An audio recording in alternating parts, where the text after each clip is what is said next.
అందరికీ నమస్కారం. ఈరోజు మీ అందరికీ నేను వినిపించబోయే కథ మనసున మనసై. రచయిత బివి శేషమాంబ గారు. ఇక కథలోకి వెళితే, మధ్యాహ్న సమయం. సుమతి పని ముగించుకొని అప్పుడే మనవడి పక్కన నడుము వాల్చబోతోంది. అప్పుడే గేటు శబ్దమయ్యింది. పడుకునే ప్రయత్నం విరమించుకొని లేచి వెళ్ళి తలుపు తీసింది. గేటు వేసి లోపలికి వస్తున్న ఆడపడుచును చూడగానే ఆమె ముఖం వికసించింది. ఎన్నాళ్ళకొచ్చావు ఇందిరా అంటూ సంతోషంగా ఆహ్వానించింది. బాగున్నావా వదిన, ఆరోగ్యం బాగుందా అంటూ ప్రశ్నలు వేస్తూనే లోపలికి వచ్చింది ఇందిర. అంతా బాగున్నాం అంటూ చల్లని మంచినీళ్లు ఇందిరకి అందించింది సుమతి. అబ్బా, చల్లటి నీళ్లు తాగంగానే ప్రాణం లేచి వచ్చినట్లయింది అంది ఇందిర నవ్వుతూ. మీ వారు బాబు బాగున్నారా అని అడిగింది సుమతి ఇందిర ఎదురుగా కుర్చీలో కూర్చుంటూ. నవ్వుతున్న సుమతి ముఖం ఎప్పటిలా అనిపించలేదు ఇందిరకి. ఏంటి వదిన, బాగా డల్గా కనిపిస్తున్నావు, ఆరోగ్యం బాగుంటోందా అని అడిగింది ఇందిర ఆప్యాయంగా. ఆ ఆప్యాయతకి సుమతి కళ్ళు చెమర్చాయి. అది ఇందిర దృష్టిని దాటిపోలేదు. ఏంటి చెప్పవు రెట్టించింది. ఏం లేదులే ఇందిరా, బాబును ఏ కాలేజీలో చేర్చావు అంటూ మాట మార్చబోయింది. సుమతి చెయ్యి పట్టుకొని చూసింది ఇందిర. ఒళ్ళు కాలిపోతోంది. ఏంటింత జ్వరంగా ఉంటే ఏం లేదంటావు, టాబ్లెట్ వేసుకున్నావా అని అడిగింది. ఏం లేదులేమ్మా, ఎండకట్లా అనిపిస్తోందంతే. సాయంత్రం మీ అన్నయ్య వచ్చాక అవసరమైతే టాబ్లెట్స్ తెప్పించుకుంటాలే అంది సుమతి. ఏంటొదినా ఇది, ఇంత జ్వరంగా ఉంటే ఎండవేడి అంటావేంటి, ముఖమంతా పిక్కుపోయింది. ఉండు, నేనిప్పుడే టాబ్లెట్స్ తెస్తాను అంటూ వేగంగా బయటికి వెళ్ళిపోయింది ఇందిర. ఇంకా ఓపిక లేనట్టు కుర్చీలో వెనక్కి వాలిపోయింది సుమతి. పావుగంట తర్వాత ఇందిర మాత్రలు తెచ్చి సుమతి చేత బలవంతంగా మింగించింది. కాఫీ కలుపుకొస్తానుండు, నువ్వు పడుకో అని కాఫీ కలుపుకొచ్చి సుమతికి ఒక కప్పు ఇచ్చి తను ఒక కప్పు తీసుకుంది ఇందిర. ఎందుకమ్మా నీకు శ్రమ అంది సుమతి మొహమాటంగా. కాఫీ కలిపితే శ్రమ అని నవ్వి, ఇప్పుడు చెప్పు, ఎన్ని రోజుల నుంచి జ్వరం అని అడిగింది. 2 రోజుల నుంచి. అయినా మాత్రలు వేసుకోవటం లేదు ఎందుకని? అదే తగ్గిపోతుంది అనుకున్నాను. అంతేనా? అన్నయ్య పట్టించుకోవటం లేదని నిన్ను నువ్వు శిక్షించుకుంటున్నావా నిలదీసింది. నీకన్నీ తెలుసు, నేనింక చెప్పేదేముంది? ఇన్ని సంవత్సరాలు కాపురం చేసి అన్నయ్య స్వభావం తెలిసిన దానివి, ఎందుకొదినా బాధపడతావు అంది అనునయంగా. ఆరోగ్యంగా ఉన్నప్పుడు ఆయన పట్టించుకోకపోయినా నేను బాధపడను, కానీ అనారోగ్యంగా ఉన్నప్పుడు ఎందుకో మనసు బలహీనమవుతుంది, తట్టుకోలేను.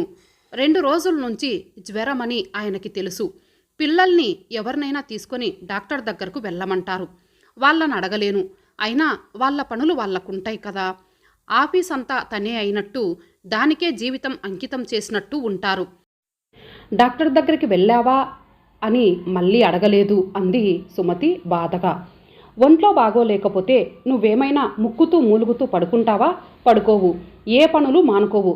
ఇంకా అన్నయ్యకి నీ అనారోగ్యం సంగతి ఎలా తెలుస్తుందమ్మా, అంత హుషారుగా ఉంటే అంటూ వదినని నవ్వించాలని చూసింది ఇందిర. పోల్చుకుంటున్నానని నువ్వు అనుకోకపోతే ఓ మాట అడగనా అంది సుమతి. అడుగు అంది ఇందిర. మీకెవరికైనా దగ్గో జలుబో వచ్చిందనుకో, అది తగ్గిపోయినా ఎట్లా ఉంది అంటూ ఎన్నిసార్లు అడుగుతారు చెప్పు అంటుంటే సుమతి గొంతు వణికింది. జవాబు చెప్పలేనట్టు నిస్సహాయంగా చూసింది ఇందిర. అందుకే ఏ అనారోగ్యం లేని పిడిరాయి లాంటి ఆరోగ్యమే నా అదృష్టం అని. అయినా ఇది ఎప్పుడూ ఉండేదేగా, వదిలేయ్, మీ సంగతులు చెప్పు అంది సుమతి. ఏమున్నాయిలే, అంతా మామూలే అంది నిరాసక్తంగా. ఈ రోజుకి ప్రత్యేకత ఉంది తెలుసా అని అడిగింది సుమతి ఊరిస్తున్నట్టు. సుమతి ఉత్సాహం చూశాక ఇందిరకి కూడా హుషారొచ్చింది. అదే సుమతిలో ప్రత్యేకత. ఎలాంటి బాధనైనా పక్కకి నెట్టేసి నవ్వుతూ ఉండగలగటం. ఏంటో విశేషం, తొందరగా చెప్పు ఊరించకుండా. ఇంక రేపటి నుంచి మీ అన్నయ్య ఫ్రీ అంది. అంటే రిటైర్ అవుతున్నాడా? అవును, ఈరోజే లాస్ట్ వర్కింగ్ డే. రేపటి నుంచి నాకు సవతిపోరు ఉండదు అంది సుమతి హాయిగా నవ్వుతూ. సుమతి భర్త సదానందం నిద్రలో కూడా ఆఫీస్ గురించి ఆలోచిస్తాడని కొందరు బంధువులు ఆఫీస్ అతని మొదటి భార్య అంటూ జోక్ చేస్తుంటారు. ఇంక రేపటి నుంచి ఎంత హాయిగా ఉంటామో, ఇంటి విషయాల్లో నాకు బాధ్యత తీరిపోతుంది. ఏదో వండి పెట్టడం తప్ప ఇంకా ఏ వ్యవహారాలు చూడాల్సిన పని లేదు. ఇంటికి కావలసినవన్నీ ఆయనే తెచ్చి పడేస్తారు. నేను గడప దాటి వెళ్ళే పని లేదు. రోజు మొత్తం ఇద్దరం కలిసే ఉండొచ్చు, కబుర్లు చెప్పుకోవచ్చు. కలిసి తిరగొచ్చు. మా చెల్లాయి తమ్ముడు వాళ్ళింటికి వచ్చి 2 రోజులు ఉండమని ఎప్పటినుంచో అంటున్నారు. ఇంకా మేము వెళ్ళవలసిన ఫంక్షన్స్ కూడా చాలా ఉన్నాయి చెప్పుకుపోతోంది సుమతి ఉత్సాహంగా. మా ఇంటికి వచ్చి 1 రోజులు ఉండాలి అంది ఇందిర. అలాగే ముందు మీ ఇంటికే వస్తాం అని. అయ్యో నాకు మతిపోతోంది, నిన్నిట్లా కూర్చోపెట్టేసి మాట్లాడేస్తున్నాను, ఏమైనా తిందువు గాని పద అంటూ వంటింటి వైపు దారి తీసింది సుమతి. ఇప్పుడేమీ వద్దులే వదినా, భోజనం చేసే బయలుదేరాను, కాసేపు రెస్ట్ తీసుకో అంది ఇందిర. అయితే కొద్దిగా టిఫిన్ చేద్దువులే, మీ అన్నయ్య రిటైర్మెంట్ తలుచుకోగానే నాకు బలం వచ్చేసింది అని. అయినా మీ అన్నయ్య మాత్రం ఏం చేస్తారులే, ఆయనకి పై వాళ్లతో మాట పడటం ఇష్టముండదు, కింద వాళ్ళు పనిచేయరు, ఆ పని కూడా తనే చేస్తారు, మాట అనే అవకాశం ఇవ్వరు. ఏం చేస్తాం, కొందరి స్వభావం అలా ఉంటుంది అంది. మా పిన్ని కూతురు పెళ్ళి పై నెలలోనే, వాళ్ళబ్బాయి పెళ్ళికి వెళ్ళటానికి మాకు కుదరలేదు, ఇదే వాళ్ళింట్లో ఆఖరి పెళ్ళి, తప్పకుండా వెళ్ళాలి, ఆయనకి తీరికేగా సుమతి చిన్నపిల్లలాగా ఉత్సాహంగా చెప్తుంటే ఇందిరకి ముచ్చటేసింది. సుమతికి సదానందంతో పెళ్ళయ్యేసరికి ఇందిరకి 5 సంవత్సరాలు. ఇందిరకి సుమతికి 15 సంవత్సరాలు తేడా ఉంది. సుమతి ఇందిరని కూతురులాగే చూసుకునేది. ఇందిరకే కాదు, మరిదికి కూడా కావలసినవి అన్నీ సుమతి ద్వారానే సమకూరేవి. సుమతి మనసును పూర్తిగా అర్థం చేసుకున్నది ఇందిర ఒక్కతే. సదానందానికి సుమతి ఇష్టాయిష్టాలు అభిరుచులు తెలియవంటే అతిశయోక్తి లేదు. వాళ్ళకి 2 కొడుకులు, కోడళ్ళిద్దరూ కూడా ఉద్యోగాలకి వెళ్తారు. అందరికీ అన్నీ అమరుస్తూ మనవల్ని చూసుకుంటూ తృప్తి పడుతూ ఉంటుంది సుమతి. సదానందం సర్వీసులో ఆఫీస్ అవర్సు కాగానే ఇల్లు చేరిన సందర్భాలు చాలా తక్కువ. ఆఫీసే సర్వస్వంలాగా ఉంటాడు. రాత్రి 7:30కి ముందు ఇంటికెప్పుడు రాడు. సెలవులు పెట్టడం కూడా తక్కువే. ఆఖరికి ఎల్టీసీ కూడా వాడుకోడు. కొంతకాలం తల్లిదండ్రుల ఆరోగ్యాలు బాగోలేక ఆ తర్వాత చెల్లి తమ్ముళ్ళ చదువులు, పెళ్ళిళ్ళు, పేరంటాలు, తన పిల్లల చదువులు, ఎప్పుడూ ఏవో ఒక బాధ్యతలతో తలమునకలుగా ఉండేవాడు. వెనక ఆస్తిపాస్తులు లేకపోవటం వల్ల అన్నీ జీతం డబ్బులతోనే జరగాలి. సుమతి తరపున ఏవైనా శుభకార్యాలు జరిగినా ఒక్కతే వెళ్ళేది కాదు. సదానందానికి కుదరకపోతే తను మానుకునేది. అందుకే భర్త రిటైర్ అవుతున్నాడంటే ఎంతో సంబరపడుతోంది. పైగా ఆర్థిక ఇబ్బందులన్నీ అధిగమించేశారు. ప్రస్తుతం ఏ లోటు లేదు. ఆఫీస్ నుంచి వచ్చిన సదానందానికి ఎదురు వెళ్ళింది ఇందిర. నువ్వెప్పుడొచ్చావమ్మా, అంత కులాసానా అంటూ ఆప్యాయంగా పలకరించాడు సదానందం. బాబుని గుంటూరు కాలేజీలో దించి వస్తున్నాను. ఆయన ఆఫీస్ పని మీద హైదరాబాదు వెళ్ళారు. 2 రోజుల దాకా రారు. వచ్చేటప్పుడు తనని కూడా రమ్మని నేనిటు వచ్చాను అంది ఇందిర. మంచి పని చేశావు, మిమ్మల్ని చూసి చాలా రోజులైంది అన్నాడు సదానందం పడక కుర్చీలో వాలుతూ. తన చేతిలో ఉన్న టీ కప్పు అన్నయ్యకి అందించబోయింది ఇందిర.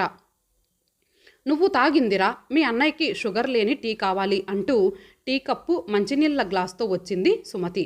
పిల్లలేరి అడిగాడు సదానందం చుట్టూ చూస్తూ. మీ కొడుకులు కోడన్లు ఇంకా ఇండ్లు చేరలేదు. వాళ్ళ పిల్లలు ఆటలని ట్యూషన్స్ అని బయటకెళ్ళిపోయారు అంది ఇందిర. వీళ్ళింకా ఆఫీసుల నుంచి రాలేదా అన్నాడు సదానందం ఆశ్చర్యంగా. వాళ్ళ సంగతి సరే కానీ నువ్వింత త్వరగా రావటమే నాకు ఆశ్చర్యంగా ఉంది అంది ఇందిర నవ్వుతూ. ఈ రోజుతో నేను రిటైర్ అయ్యానమ్మా. ఓ చిన్న ఫేర్వెల్ పార్టీ కూడా జరిగింది, లేకుంటే ఇంకో గంట ముందే వచ్చేవాణ్ణి అన్నాడు సదానందం. అన్నయ్య, మరి ఇప్పుడు నీకేం తోచదు కదా, మరి కాలక్షేపం ఎట్లా అడిగింది ఇందిర. ఏముంది, దేశాటనే అన్నాడు సదానందం నవ్వుతూ. నాకు కూడా ఇంతవరకు ఏమీ చూపించలేదు, ఇప్పుడైనా కొన్ని పుణ్యక్షేత్రాలు తిరిగి రావాలి అంది సుమతి. నువ్వెక్కడికి తోకలాగా, రామేశ్వరం వెళ్ళినా అన్నట్టు అని నవ్వాడు సదానందం. వెంటనే చిన్నబుచ్చుకుంది సుమతి. మర్నాడు మధ్యాహ్నం బయట నుంచి వచ్చిన సదానందం హుషారుగా కనిపించాడు ఇందిరకి. ఏంటన్నయ్య విశేషం అడిగింది ఇందిర. ఇంకో 10 రోజుల్లో ఇక్కడి నుంచి యాత్రా స్పెషల్ ఒకటి బయలుదేరుతుంది. అందులో టికెట్ బుక్ చేసుకున్నాను. సౌత్ ఇండియా మొత్తం చూపిస్తారు, 1 రోజుల ప్రోగ్రాం అన్నాడు సదానందం. నువ్వొక్కడివేనా అన్నయ్య ఆశ్చర్యంగా అడిగింది ఇందిర. అవునమ్మా, జీవితమంతా ఆఫీస్ రొటీన్తోనే గడిచిపోయింది. నాకు చేంజ్ కావాలనిపిస్తోంది. అసలు ఆఫీస్ లోకంలాగా, బావిలో కప్పలాగా ఎట్లా ఉన్నానో అని ఆశ్చర్యంగా ఉంది. నిన్నటికి నేటికి నాలో వచ్చిన మార్పు నాకే గమ్మత్తుగా ఉంది చెప్పుకుపోతున్నాడు సదానందం. వంటగదిలో ఉన్న సుమతి కళ్ళు తుడుచుకోవటం స్పష్టంగా కనిపించింది ఇందిరకి. సెలవు రోజు కూడా ఆఫీస్తోనే గడిచిపోయేది, ఒక సరదా కూడా లేకుండా. అప్పట్లో అది బాగుండేది కూడా. ఇంకా ఇప్పుడు కాలక్షేపం కష్టం. ఇప్పుడైనా ఓపిక ఉన్నప్పుడే 4 చోట్ల తిరిగి రావాలనిపిస్తోంది అన్నాడు సదానందం. అన్నయ్య, నువ్వేమి అనుకోనంటే మధ్యలోనే ఆగింది ఇందిర. చాచా, అనుకోవటమేంటి? నువ్వట్లా ఎందుకు అనుకుంటావు? నువ్వు చెప్పదలుచుకున్నది వెంటనే చెప్పేయి అన్నాడు సదానందం నవ్వుతూ. మరలా తనే, నువ్వు కూడా వస్తావా నాతో అడిగాడు అభిమానంగా. వదినని కూడా తీసుకువెళ్లాలనే ఆలోచన నీకు రాలేదా అడిగింది సూటిగా. వదినెందుకు? ఆవిడ కూడా వస్తే ఇక్కడ అందరికీ ఇబ్బంది కాదు అన్నాడు తేలిగ్గా. మరి రిటైర్మెంట్ నీకేనా, వదినకి లేదా అడిగింది నవ్వుతూనే. ఆవిడకి ఓపిక పోయినప్పుడే రిటైర్మెంటు, తను నవ్వుతూ అన్నాడు సదానందం. అన్నయ్య అంది ఇందిర బాధగా. తమ సంభాషణంతా సుమతి వింటూ బాధపడుతూ ఉంటుందని ఆమెకు తెలుసు.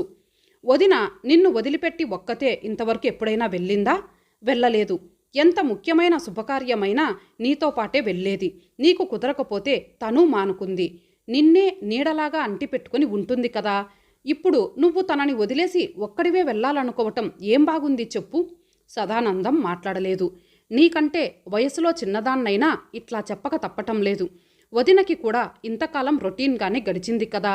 ఇంతమందికి వండి వార్చటం, మనవల ఆలనా పాలనా చూడటం, నీ ఆరోగ్యం దృష్ట్యా నీకు వేరుగా వంట చేయటానికి కూడా ఏ రోజు విసుక్కోదు.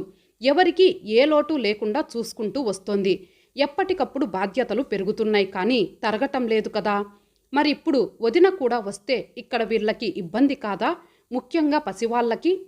కొంతకాలం ఇబ్బంది పడితే పడ్డారు, వాళ్ళ పిల్లల కోసమే కదా. వాళ్ళు ఇబ్బంది పడినా ఎట్లాగో సర్దుకుంటారు. అయినా అవి వదినకి తప్పనిసరి బాధ్యతలు కావు. ఇంట్లో ఉన్నది కాబట్టి చూస్తోంది అంతే. నువ్వు వేరే ఊర్లో ఉద్యోగం చేస్తుంటే నిన్ను వదిలి ఇక్కడ ఉండేదా? నువ్వెక్కడ ఉంటే అక్కడే కదా తను ఉండేది. నువ్వు చెప్పింది కరెక్టే అనిపిస్తోంది, కానీ ఇంకేం అనుమానాలు పెట్టుకోవద్దు. వెంటనే వెళ్ళి ఇంకో టికెట్ బుక్ చేయి. ఇంకా 10 రోజులు టైం ఉంది కాబట్టి పిల్లలు వాళ్ళ ఏర్పాట్లు వాళ్ళు చేసుకుంటారు.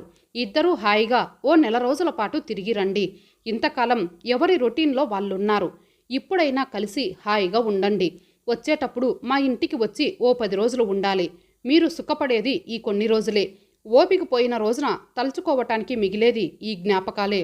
తిరిగి వచ్చాక ఇంట్లో మనవలతో కలిసి కులాసాగా గడపవచ్చు ఆగింది ఇందిర.